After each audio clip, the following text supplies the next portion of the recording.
नमस्ते दोस्तों, आप सबका एक बार फिर से स्वागत है आपके अपने YouTube चैनल सत्य सनातन में। आप लोगों ने पिछले दिनों एक बात सुनी होगी, गाड़ी पलटाओ योगी जी हम तुम्हारे साथ हैं। और यही कुछ हुआ है फिरोज अली के साथ में। फिरोज अली एक ऐसा गैंगस्टर जो कई सारे मामलों में वांछित था। उत्तर प्रदेश पुलिस उसको पकड़ने के लिए महाराष्ट्र पहुंची। महाराष्ट्र से उसको पकड़ करके ला रही थी लखनऊ, लेकिन बीच में ही गाड़ी पलट गई। दूसरी खबर नईम की, एक ऐसा वांछित व्यक्ति जो गांव कशी और अन्य बहुत सारे अपराधों में वांछित था, गले में तख्ती टांग करके यूपी पुलिस के पैरों में नागिन डांस करता है पहुंच करके और कहता है कि मुझे गोली ना मारी जाए। यानी कि समय बदल गया है, पूरी की पूरी तस्वीर बदल गई है। जहां कहीं उत्तर प्रदेश और खास तौर पर संभल जैसे क्षेत्र इन गुंडों की जहां पर तूती बोलती थी, वहां पर ये जो गुंडे हैं, गैंगस्टर हैं, जो इनामी डकैत हैं, वो जाकर के पुलिस के पैरों में पड़ करके नागिन डांस करते हैं और कहते हैं हमें गिरफ्तार कर लो, हमें गोली मत मारो। उसके बाद में एक बहुत बड़ी खबर, एक ऐसा हाफिज जिसका नाम है मुजीबुल रहमान 9 साल की बच्ची के साथ में रेप करता है। बोनस में हम इस बात को खबर को आपको बताएंगे और बताएंगे कि क्यों ये 9 साल की जो उम्र है मुस्लिम लड़कियों के लिए ये बहुत ज़्यादा संवेदनशील उम्र है। लेकिन सबसे पहले मैं बात करूंगा भगत सिंह जी के विषय में। भगत सिंह जी का आज जन्मदिन है और भगत सिंह जी के विषय में बहुत सारी ऐसी गलतफहमियां हैं जो लोगों के बीच में फैलाई गई हैं और कहा जाता है कि वो कम्युनिस्ट थे, वो वामपंथी थे। कोई भी ऐसा व्यक्ति जिसने की तर्क सम्मत बात करने की जरूरत पर जोर डाला हो, उसके मरणोपरांत कम्युनिस्ट वामपंथी लोग उसके ऊपर अपना टैग लगाते थे और कहते हैं कि तो कम्युनिस्ट थे और ये वामपंथी थे, और फिर उनके नाम पर राजनीति करते हैं। मैं आप लोगों को बताना चाहता हूँ, ये वहम आप लोगों का दूर करना चाहता हूँ क्योंकि बहुत ज़्यादा जरूरी है। भगत सिंह जी जिस समय पर 15-16 साल की उम्र में जब उनकी शादी का प्रस्ताव उनके सामने रखा गया था, तो वो अपना घर छोड़ करके चले गए तो एक चिट्ठी घर पर छोड़ करके गए थे। उस चिट्ठी में उन्होंने लिखा था कि जिस समय पर मेरा यज्ञोपवीत संस्कार हुआ था, जनेऊ संस्कार हुआ था, उसी समय पर मेरे दादाजी ने मुझे देश के लिए दान कर दिया था, वक्फ कर दिया था। वक्फ कहते हैं दान कर देने को, मुझे दान कर दिया गया था। यज्ञोपवीत संस्कार कहाँ पर हुआ था? वो तो जाट थे, तो उनका यज्ञोपवीत संस्कार तो हो ही नहीं सकता था। यदि हम शंकराचार्य परंपरा से देखें तो उनका यज्ञोपवीत संस्कार हुआ था आर्य समाज में। आर्य समाज में उनका यज्ञोपवीत संस्कार किसने किया था? आप अंतरिक्ष यात्री, प्रथम भारतीय अंतरिक्ष यात्री राकेश शर्मा जी का नाम तो जानते ही होंगे।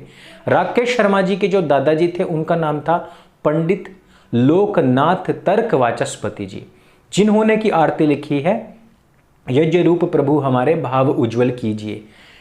इन्होंने उस समय पर भगत सिंह जी का यज्ञोपवीत संस्कार कराया था। और आप सभी लोग जो भी आर्य समाज से जुड़े हुए हैं सब जानते हैं कि 1857 की क्रांति से लेकर के जब तक महर्षि देवदयानंद सरस्वती और उनके शिष्य और बाद में उनके परम शिष्य स्वामी श्रद्धानंद जी जब तक रहे, उस समय तक पूरी की पूरी क्रांति में तकरीबन 85% आर्य समाजियों का योगदान क्रांति में रहा। वो गांधी जी के साथ बहुत कम गए, लेकिन जो सशस्त्र क्रांति थी उसमें आर्य समाजियों का योगदान बहुत ज़्यादा था। और उस समय पर भगत सिंह जी और उनका पूरा का पूरा परिवार, उनके दादाजी और उनके पिताजी कट्टर आर्य समाजी थे। ये सारा का सारा इतिहास है। लेकिन क्योंकि वो तर्क शक्ति की बात करते थे, और आज भी आर्य समाज को अक्सर नास्तिक कहा जाता है, जो घोर पौराणिक और घोर पाखंडी लोग हैं उनके द्वारा, इस वजह से भगत सिंह जी को बदनाम करने का अक्सर प्रयास किया जाता है। लेकिन इससे हमेशा बच करके रहें। अब हम सबसे पहले पहुंचते हैं फिरोज अली के पास में।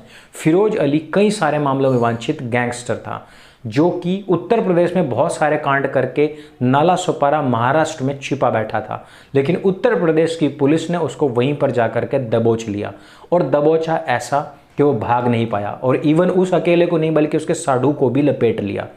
इन दोनों को लपेट करके वो वहां से वापस उत्तर प्रदेश लखनऊ ला रहे थे। काबिल गौर बात है, एक वीडियो में आपने नीचे पिन कमेंट में लिंक दे करके वहां पर आपको दे रहा हूं, क्योंकि वो वीडियो में यहां पर नहीं दिखा सकता हूं। महाराष्ट्र के गृह मंत्री के घर के पास में एक व्यापारी को कुल्हाड़ी और चाकुओं से गोद गोद करके मार दिया गया। सीसीटीवी में पूरी की पूरी जो फुटेज है वो रिकॉर्ड हो गई है, और बिना किसी हेलमेट, बिना किसी को चेहरे को ढके हुए महाराष्ट्र में इस घटना को अंजाम दिया गया।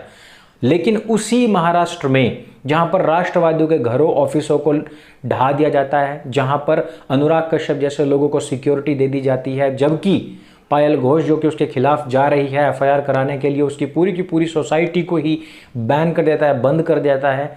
ऐसे महाराष्ट्र से उत्तर प्रदेश पुलिस ढूंढ करके वांछित अपराधी को लेकर के आ रही है। ये कितनी बड़ी बात है। आप जरा सोचिए कि ये वही उत्तर प्रदेश है जिसको उत्तम प्रदेश बनाने के लिए किसी परिवार की 2-2 पीढ़ियाँ खप गई, जिन्होंने हमेशा दावा किया कि भैया हमारी तो 2-2 पीढ़ियाँ खप गई हैं, हम इसको उत्तम प्रदेश बना करके छोड़ेंगे। लेकिन उनके उत्तम उत्तम घर बन गए, उनके उत्तम उत्तम महल महलात बन गए, बच्चों की आगे की पीढ़ियाँ संवर गई, लेकिन प्रदेश जो का त्यों गुंडा राज से ही भरा पूरा रहा।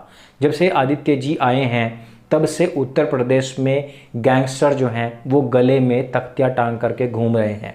और इसी पर मैं आना चाह रहा था कि जो नईम है, संभल का एक डकैत, एक गैंगस्टर जिसको कि 15,000 का इनामी बदमाश घोषित किया गया था, वो पैरों में लेट करके पुलिस वालों के नागिन डांस कर रहा है। वो कह रहा है कि मेरी जान को बख्श दिया जाए, मुझे गोली ना मारी जाए। अब होता क्या है, इस व्यक्ति को पकड़ लिया जाता है, लेकिन इस प्रभाव को जरा देखिए, जहां सरे राह गोलियां मारी जाती थी, लोगों को भून दिया जाता था, वहां पर अब ये हालात हैं योगी जी के आने के बाद में कि बड़े बड़े गुंडे भी खुद को सरेंडर करते हैं और कहते हैं कि मुझे गोली ना मारी जाए। एक तरफ फिरोज है जिसकी गाड़ी पलटा दी जाती है। हुआ कैसे ये मामला, गाड़ी वहाँ से लखनऊ की तरफ पहुँचती है और रास्ते में ड्राइवर की कहते हैं कि आंख लग गई, कोई कह रहा है कि सामने से गाय आ गई। ड्राइवर ने जैसे ही स्टीयरिंग घुमाया, लेन चेंज करके गाड़ी दूसरी लेन में पहुंच जाती है, गाड़ी पलट जाती है, गाड़ी के परखच्चे उड़ जाते हैं और साथ ही साथ फिरोज अली के भी परखच्चे उड़ जाते हैं। ऐसी स्थिति आ गई है कि देर सबेर कोई भी वांछित अपराधी हो उसको सज़ा मिल जा रही है। लेकिन यहाँ पर एक आरोप पुलिस के ऊपर है कि आप समय से पकड़ तो रहे हैं लेकिन समय से लखनऊ नहीं पहुँचा पा रहे हैं किसी भी अपराधी को। यहाँ पर सवाल तो बनता है, क्योंकि ये जो इससे तो बेहतर ये है कि जो डिलीवरी बॉय होते हैं वही सामान जल्दी से पहुँच जा देते हैं, ठीक ठाक ढंग से पहुँच जा देते हैं। लेकिन पुलिस वालों में ऐसी क्या समस्या है कि बीच में कहीं ना कोई बहाने से गाड़ी पलट जाती है। हालांकि मैंने समाज से, दुनियादारी से जब पूछा इस बारे में और बहुत सारे कमेंट्स मैंने पढ़े, बहुत सारे ईमेल मुझे आए, बहुत सारे फ़ोन आए, तो उन्होंने कहा कि बिल्कुल भी डर का माहौल नहीं है, बिल्कुल भी खौफ का माहौल नहीं है, उत्तर प्रदेश में सब कुछ उत्तम उत्तम चल रहा है। इसी प्रकार से गाड़ी पलटाइए योगी जी, हम आपके साथ हैं। नील गायें इसी प्रकार से सामने आती रहेंगी, इसी प्रकार से गन ले करके भागते रहेंगे अपराधी।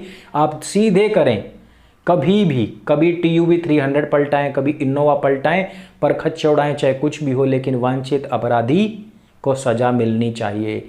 आप पुलिस वाले हैं, कोई डिलीवरी बॉय नहीं कि जहाँ से सामान उठाया और जहाँ पर पहुँचाना है वहाँ पर पहुँचाएं ही।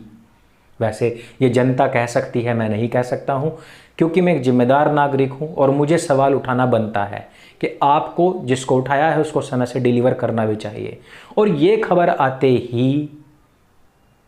आते ही नईम की जो पैंट है वो आगे से गीली और पीछे से पीली हो जाती है और वो पुलिस वालों के सामने जाकर के नागिन डांस करता है और कहता है कि मुझे बख्श दिया जाए, मुझे जेल में डाला जाए। ये स्थिति आज उत्तर प्रदेश की है। इसको हम कह सकते हैं कि ये उत्तम प्रदेश बनने की राह पर अग्रसारित है, जहाँ पर आम जनता आराम से अपने घरों में रहे और इस प्रकार के जो अपराधी हैं वो जेल में रहें और या तो सीधे ही उनको जहन्नम की सैर करवा दी जाए।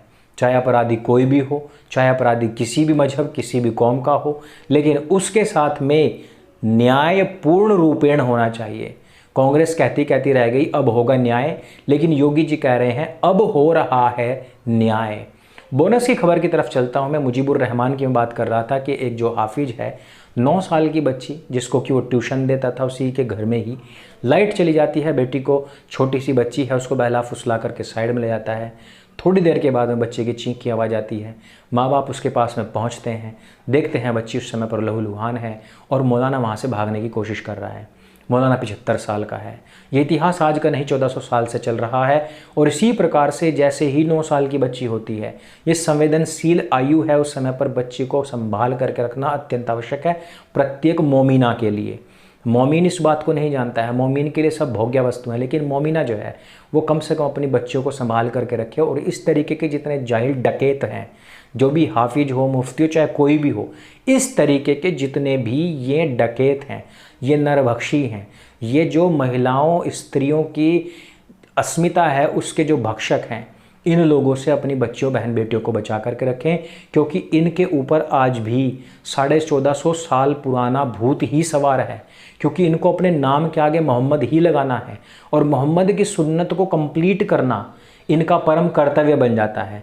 और वो सुन्नत कंप्लीट कब होगी?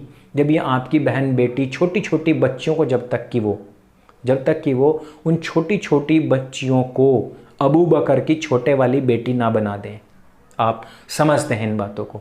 माएँ इस बात को समझ सकती हैं, बहनें इस बात को समझ सकती हैं। ये जाहिल गंवार लालटेन टांगने वाले जो लोग हैं, ये इस बात को कभी समझेंगे नहीं। अंत में चलते चलते मैं आपको मोदी जी की बात बताना चाहता हूँ। मोदी जी ने एक बहुत ही अच्छी बात कही और उन्होंने कहा है कि जानवर हमको वोट नहीं करते हैं, जानवर हमको वोट नहीं करते हैं, फिर भी हमें जानवरों का ख्याल रखना पड़ता है।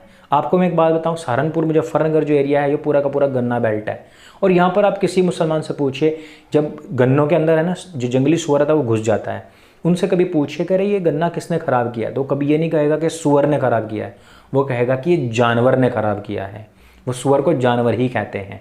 मोदी जी ने उन्हीं की भाषा में उन्हीं को जवाब दिया है और कहा है कि जानवर हमें वोट नहीं करते हैं, फिर भी हमें जानवरों का ख्याल रखना पड़ता है।